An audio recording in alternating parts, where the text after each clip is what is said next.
Olá, mais uma vez. Hoje nós vamos falar de feudalismo e dos aspectos econômicos, sociais e políticos que se desenvolveram durante esse sistema chamado de feudalismo, essa estrutura chamada feudalismo. O feudalismo, sem dúvida, é a estrutura econômica, política e social mais característica da Idade Média. Em geral, quando as pessoas falam de Idade Média, já imaginam o feudalismo. É o grande tema da Idade Média. O feudalismo, se você for pegar a origem do feudalismo, desde a queda do Império Romano, quando o Império Romano se dividiu em alguns reinos e existiu aquela crise da escravidão, quando a forma de trabalho deixou de ser um pouco trabalho escravo e foi surgindo uma nova forma de trabalho, que era o trabalho servil. A partir desse momento já começa a se formar a origem do feudalismo. O feudalismo só vai estar completamente formado mesmo lá pelo século X, com o fim do Império Carolíngio, quando existe uma fragmentação política total. Lembram, na última aula nós falamos do reino dos francos. O reino dos francos teve a dinastia merovingia e depois teve a dinastia carolíngia. A dinastia carolíngia, o último imperador dessa dinastia era Carlos Magno. O Carlos Magno, quando ele morre, o império vai sendo dividido em partes cada vez menores. Essa fragmentação é que vai dar origem ao feudalismo, certo?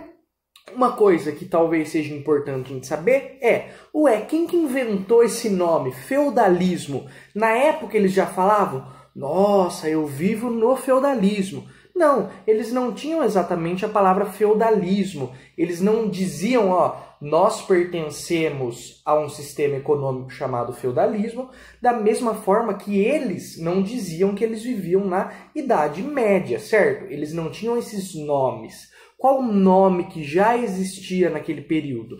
A palavrinha feudo, certo? Feudo significava um bem que é dado para alguém em troca de outro bem. Então, é uma troca de benefícios, o feudo. Isso é muito interessante porque tem tudo a ver com a lógica do feudalismo. Depois, esses feudos, eles vão começar a usar a palavra feudo para falar das propriedades rurais, das grandes propriedades rurais, que vão ser a base do feudalismo, certo? Por isso que acabou ganhando esse nome, porque a base de tudo era a propriedade rural chamada feudo, certo? Para entender o feudalismo, nós temos que entender a sociedade feudal, a política feudal e a economia feudal. E eu acho que para entender esses aspectos é interessante ir nessa ordem, da sociedade, passando para a política e depois para a economia. Só lembrando aqui, se alguém ainda tem alguma dúvida, quando a gente fala sociedade, estamos falando divisões, classes sociais, divisões sociais entre as pessoas. Quando nós estamos falando de política, estamos falando como era o governo, como era organizado o poder, qual era a lógica de poder na época, era centralizado ou descentralizado, certo? E quando nós falamos de economia, estamos falando da produção de bens e do consumo de bens. Sempre economia é produção de bens. Lembrando que em toda a história da humanidade, a produção, a principal parte da produção, está ligada aos alimentos e, portanto, ligada também à agricultura ou agropecuária, que é a base da produção dos alimentos. Vamos lá. Então, sociedade feudal. Na sociedade feudal, algumas pessoas dizem que existiam várias e várias camadas sociais intermediárias. Porém, o que eles mesmos diziam E o que dá para ver claramente quando nós estudamos as fontes daquele período é que existiam 3 camadas sociais básicas: o clero, a nobreza e os trabalhadores, ou como a gente vai ver, quase todos eles vão acabar sendo encaixados em camponeses ou servos. Porém, alguns não eram, por isso colocamos trabalhadores. Vamos lá, clero, nobreza e trabalhadores. Antes de explicar cada um deles, é importante dizer que essa sociedade era estamental. O que significa estamental? Ela não é simplesmente dividida em classes sociais baseadas na quantidade de riqueza que a pessoa possui, como é a nossa sociedade hoje. Ela é baseada em ordens, em estados, em estamentos. O que significa isso? A divisão entre um nobre e um trabalhador, ela não se dá pela quantidade de riqueza que ele possui ou pelo que ele conquistou ao longo da vida, etc. Ela é determinada pelo nascimento. Se a pessoa nasceu nobre, ela vai ser nobre pelo resto da vida. Se a pessoa nasceu trabalhadora, nasceu considerado plebeu, camponês, ele vai ser camponês pelo resto da vida. Quando a mobilidade social entre uma classe e outra é muito pequena, nós falamos que essa sociedade é estamental. Ela era estamental e hierarquizada também. Por que hierarquizada? Porque alguns grupos tinham mais privilégios e outros grupos não tinham nenhum privilégio. Em geral, nobreza e clero tinham vários privilégios e os plebeus, trabalhadores, camponeses, servos, tem vários nomes, em geral eles não tinham nenhum privilégio, como nós vamos ver no decorrer da aula. Vamos lá, então agora explicando cada um deles. Quem era o clero? Eram os membros da igreja, pessoas que faziam parte da igreja.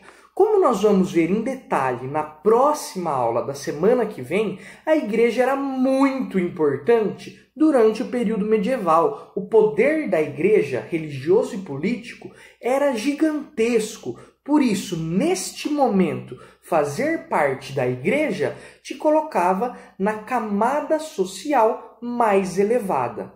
Entretanto, existia uma divisão entre alto clero e baixo clero. O alto clero eram os bispos, o papa, as pessoas que realmente tinham grandes privilégios dentro da sociedade. O baixo clero era geralmente um padre que ficava em uma paróquia pequena. Ele tinha alguns privilégios, mas não era nada comparado com o alto clero, certo? A nobreza. A nobreza era a elite daquela época, a elite econômica e política do feudalismo. Elas que possuíam as terras, eram grandes latifundiários, eram os donos dos feudos, que, como nós vamos ver, eram grandes propriedades de terra. Por isso chamamos de latifúndio. Então eles possuíam essas grandes propriedades, eles não pagavam tributos, não pagavam impostos, recebiam impostos e serviços dos servos e a função deles era a proteção, certo? Isso é o que diziam que era a função deles, proteger o feudo. Por fim, temos os trabalhadores, que, como o nome já diz, eram aqueles que trabalhavam. Como o feudalismo vai ser uma sociedade principalmente rural, os trabalhadores em geral eram camponeses. Por quê? Porque trabalhavam na agricultura. Lembra que lá atrás teve a invasão dos bárbaros, as pessoas foram abandonando as cidades e indo para os campos. O mundo foi se tornando cada vez mais rural e menos urbano. Depois da invasão daqueles bárbaros, teve novas invasões ainda, dos chamados vikings. Os vikings ficaram muito famosos ultimamente por causa de filme, principalmente por causa daquela série que tem o nome Vikings. Eles estavam entrando em peso na Europa nesse momento e os europeus morriam de medo desses vikings. Por isso, as cidades que já tinham sido abandonadas logo no começo da Idade Média, com o tempo elas foram ainda mais abandonadas. O mundo foi se tornando cada vez mais rural, certo? Então, como o feudalismo era praticamente rural, como predominava o trabalho rural, a maior parte dos trabalhadores eram camponeses, pessoas que trabalham na terra. Certo? Isso daí era como estava dividida a sociedade. Agora, para entender a política e a economia do feudalismo, nós vamos estudar os dois tipos de relações básicas do feudalismo. Esses dois tipos de relações é assim a base mesmo do feudalismo. Se nós entendemos eles dois, nós conseguimos entender o feudalismo depois sem dificuldade. Quais são esses dois tipos de relação? Relações de vassalagem e relações de senhorio. Para explicar a política, nós vamos falar da relação de vassalagem. O que é a relação de vassalagem? Isso foi criado por Carlos Magno ainda no Império Carolíngio. Quando ele começou a aumentar o seu território, ele não conseguia administrar esse território. O que ele fazia então? Ele escolhia um nobre da confiança dele e fazia um contrato com esse nobre. E doava o território que ele conquistou para esse nobre. Esse contrato em que ele doava um pedaço de terra para o nobre ficou conhecido como contrato de vassalagem. O contrato de vassalagem sempre envolvia um nobre maior e um nobre menor. No caso aqui, estamos falando do Carlos Magno, o próprio imperador. Então, logo, ele era o nobre maior. Então, ele escolhe um nobre menor que ele para governar determinado território. Então, ele vai lá e ele doa esse pedaço de terra para esse nobre. Este nobre que recebeu a terra, em troca, ele deve fidelidade ao nobre maior, certo? Aquele que recebeu a terra, ele promete fidelidade para o nobre maior pelo resto da vida. Ele promete ajuda militar e econômica. Então vamos lá, Carlos Magno doou um pedaço de terra para o nobre X. Só que aí o Carlos Magno está precisando de dinheiro. Quem vai dar dinheiro para ele? Esse nobre X. Carlos Magno entrou em uma guerra. Quem que vai lutar ao lado do Carlos Magno? Esse nobre X. Só que vamos lá, esse nobre maior e nobre menor tinham nomes específicos. O nome era suzerano e vassalo. O nobre maior sempre era o suzerano e o nobre menor era o vassalo. Então o que acontecia? Um suzerano, um grande nobre, doava um pedaço de terra para um vassalo, um pequeno nobre. Em troca, este vassalo se comprometia a lutar ao lado do suzerano e se comprometia a dar dinheiro para o suzerano caso ele precisasse. Ok? Às vezes, alguém que era vassalo de um nobre maior se tornava suzerano de nobres menores ainda. Então, no feudalismo, era comum que tivesse até uma cadeia. Um suzerano tem um vassalo. Só que esse vassalo aqui tem outro vassalo, e esse vassalo tem outro vassalo, certo? Era algo comum, era como se fosse um ritual de fidelidade, certo? Eles faziam esse contrato na forma de um ritual, onde um nobre prometia fidelidade até o outro nobre. Agora vem uma questão importante. Esta terra que era doada pelo suzerano para o vassalo, ela era doada em termos de propriedade e em termos de território. Como assim? Era doado para o nobre, para o vassalo, a posse e a soberania da terra. Como assim? Vamos lá. O que é posse e o que é soberania? Isso é muito importante para entender o feudalismo. Quando você tem a posse, quer dizer que você é dono de alguma coisa. Vamos lá, você juntou dinheiro, 50 anos de serviço, e daí você vai comprar um sítio. E você compra esse sítio. Quando você compra esse sítio, você se torna dono desse sítio. Então, o que vai ser plantado nesse sítio? O que vai ser produzido nesse sítio? É você que decide. Se você quiser chegar lá e plantar batata, se você quiser chegar lá e plantar trigo, você que manda, é decisão sua, é sua propriedade, certo? Porém, se um crime acontece dentro do seu sítio, não é você que vai julgar, é o Estado, é a justiça, é o direito que vai julgar o crime que acontece dentro do seu sítio. Dentro do seu sítio, as leis que valem não são as suas leis, são as leis do Estado, da justiça, do legislativo brasileiro. Ou seja, você tem a posse desse sítio, mas você não tem a soberania sobre esse sítio. Na época do feudalismo, posse e soberania eram praticamente a mesma coisa.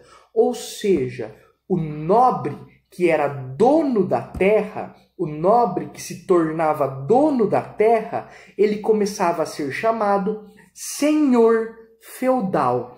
E ele, em primeiro lugar, como dono da terra, decidia o que ele iria plantar ali. Só que, além de ser dono da terra, ele era soberano sobre aquela terra.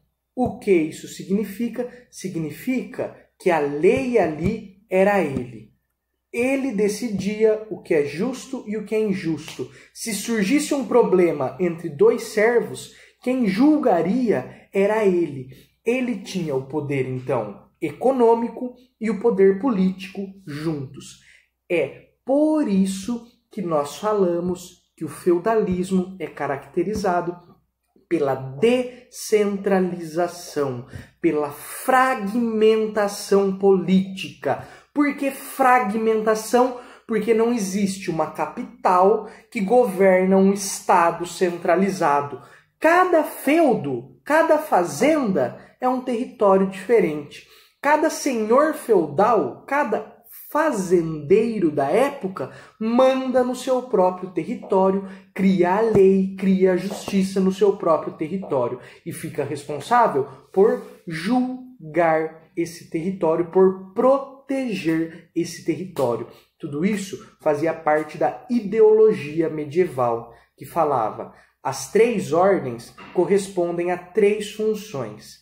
Existem aqueles que rezam, o clero, aqueles que batalham, os nobres, e aqueles que trabalham, os camponeses, os servos. Mas como era esse trabalho? Para falar isso, temos que entrar na questão da economia feudal. Como nós já falamos, a base do feudalismo era o mundo rural. Então, a base da economia no feudalismo era a propriedade rural. O feudo era, então, como uma grande fazenda.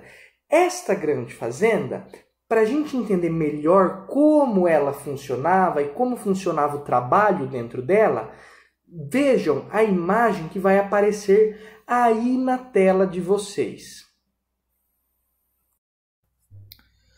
As propriedades feudais, então, geralmente elas estavam divididas em três territórios diferentes, como vocês conseguem ver aí na imagem: o domínio senhorial, o manso servil e o manso comum. O domínio senhorial era as terras pertencentes ao senhor feudal, ao nobre, e geralmente nela ficava a morada do senhor feudal. Às vezes era um castelo, certo? Por isso existe toda aquela fama dos castelos medievais. Esses castelos ficavam geralmente no domínio senhorial. Muitos desses castelos não eram totalmente bem elaborados, como as pessoas imaginam algumas vezes. Tinham alguns castelos, algumas fortalezas da época, que eram até mesmo feitos de madeira. A função desses castelos também, ela era dupla. Por quê? Porque era um período de muitas invasões, então, na teoria, para que serve o castelo? Para proteger o feudo das invasões dos povos estrangeiros, dos vikings, dos bárbaros que podem invadir a região. Só que também ela servia para proteger o senhor dos próprios servos, porque no período do feudalismo era comum às vezes os servos se revoltarem contra os senhores. Por isso ele tinha uma fortaleza, tinha um castelo ali no domínio senhorial.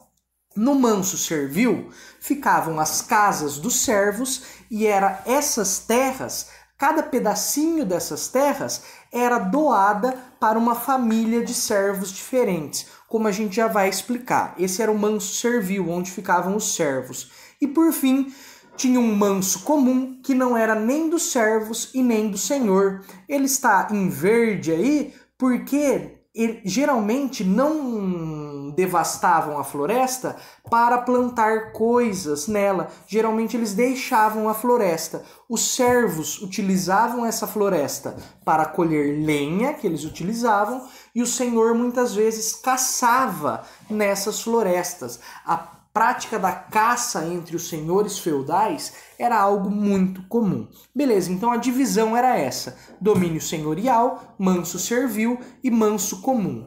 Mas afinal, como que era o trabalho? Vamos lá.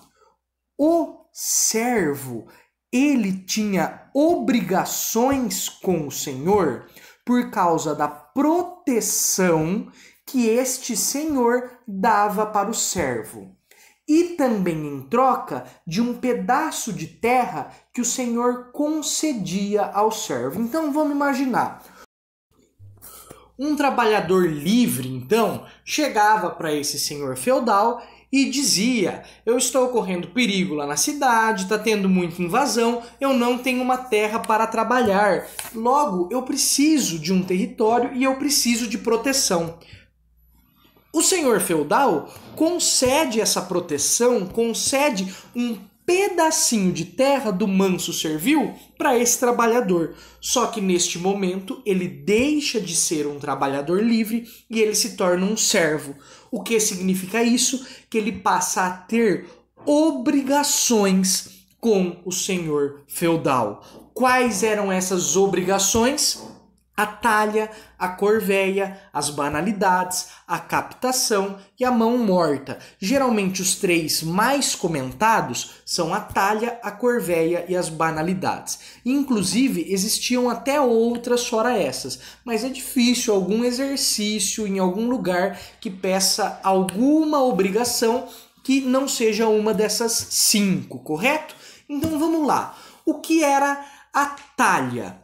Durante 3 dias da semana, o servo era, abre aspas, livre, fecha aspas, para trabalhar em sua própria terra, certo? Então, a terra que o servo recebia do senhor feudal passava a ser uma terra dele e durante 3 dias da semana ele podia trabalhar nessa terra que era sua. Porém, o que ele produzia nessa terra, 1/3 devia ser dado ao senhor feudal. Às vezes era um pouco mais, às vezes era um pouco menos de 1/3, mas sempre existia um tributo, um imposto que o servo devia pagar para o senhor feudal. Esse tributo, esse imposto, se chamava talha. E nos outros 3 dias da semana? Por que outros 3? Porque em um dia da semana ainda era reservado para o descanso. Então vamos lá, 1 para descanso, 1 ele trabalha em sua própria terra e paga imposto. E nos outros 3 dias da semana, aí entra a corveia. Era a obrigação que o servo tinha de trabalhar nas terras do Senhor, certo? Então, vamos lá. O servo era obrigado a trabalhar para o senhor feudal durante 3 dias, sem receber salário nenhum, nem qualquer outro benefício. É por isso que a servidão é considerada uma forma compulsória de trabalho, assim como a escravidão. O que é uma forma compulsória de trabalho? Quando você não escolhe, quando você é obrigado a trabalhar. Depois que você está trabalhando por um senhor, você é obrigado a trabalhar para ele pelo resto da vida. Você não pode simplesmente falar, quero trocar de senhor feudal. Não, você cria uma obrigação com o senhor feudal. Por isso é chamado compulsório. É diferente da escravidão, porque o servo não é uma propriedade. O senhor do escravo comprava e vendia o escravo para quem ele queria. O escravo nem era considerado uma pessoa, era considerado um objeto, uma coisa. O servo não. O servo era uma pessoa, ele tinha alguns mínimos direitos ainda garantidos, mesmo que muito pequenos, só que era um trabalho compulsório, ele era forçado a trabalhar. Então a gente já falou da talha, que é um imposto, a corvéia, que é a obrigação de trabalhar. Banalidades era um outro tipo de imposto. Banalidades é um imposto que eles pagavam caso eles usassem algum instrumento, alguma instalação do senhor feudal. Então, por exemplo, moinho era super necessário para fazer o pão, só que os servos não tinham moinho, então eles tinham que usar o moinho do senhor feudal. Para isso, eles tinham que pagar uma banalidade, era esse imposto sobre o instrumento do senhor. A captação era um imposto por pessoa, certo? Então, se sua família tinha 5 pessoas, para você existir, você tinha que pagar imposto, certo? Cada pessoa tinha que pagar impostos. E por último, nós temos a mão morta. O que é isso? Quando um servo morria, o pedaço de terra que era dele, passa para a família dele, passa para os filhos dele, ou, se ele não tiver filhos, para a esposa dele. Porém, para o filho do servo receber este pedaço de terra, ele tem que pagar um novo imposto, que é chamado mão morta. Então, para você receber a herança do seu pai, você deveria pagar um imposto chamado mão morta. Então, vamos lá. As obrigações do servo eram a talha, a corvéia, as banalidades, a captação e a mão morta. O trabalho servil era considerado compulsório, ou seja, os servos eram obrigados a trabalhar. Tudo bem? Então, recapitulando tudo que nós falamos, na sociedade havia uma divisão entre 3 estados: clero, membros da igreja; nobreza era a elite do período, os donos da terra, os senhores feudais que nós falamos lá, que recebiam os impostos e os serviços dos servos; e por fim, os trabalhadores, que neste período sofreram uma tendência de todos eles acabarem se tornando servos, certo? A principal forma de trabalho desse período foi a servidão. Então, sociedade, clero, nobreza e servos. Na política, temos a relação entre os nobres, que um concedia a terra e a soberania em troca de fidelidade na guerra e na economia. O que isso significava? Fragmentação do poder. Cada feudo tinha um dono, cada fazenda tinha um dono, e o soberano, o político que governava aquela pequena região, era o próprio dono deste feudo. Ou seja, posse e soberania andavam juntas. Fragmentação, descentralização política. Por fim, a forma de trabalho, economicamente falando, era a servidão. O servo tinha obrigações com o senhor feudal. Ele recebia um pedaço de terra que era seu. Só que, deste pedaço de terra onde ele trabalhava, ele pagava uma talha, ele pagava um imposto para o senhor feudal. Ele também devia trabalhar para o senhor feudal. Isso era a corveia. Se usasse qualquer coisa do senhor feudal, pagava uma taxa também, que eram as banalidades. Se um parente dele morria e ele queria ter a herança, mais um imposto para o senhor feudal.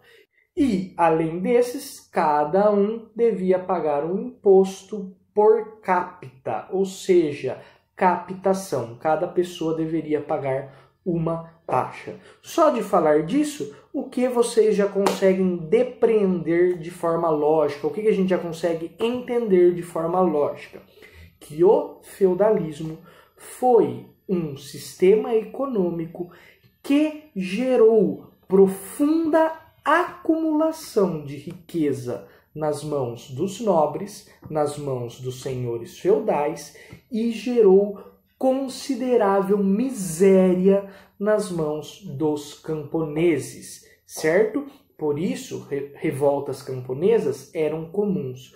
Ué, mas o que o senhor feudal fazia com tudo isso que ele acumulava?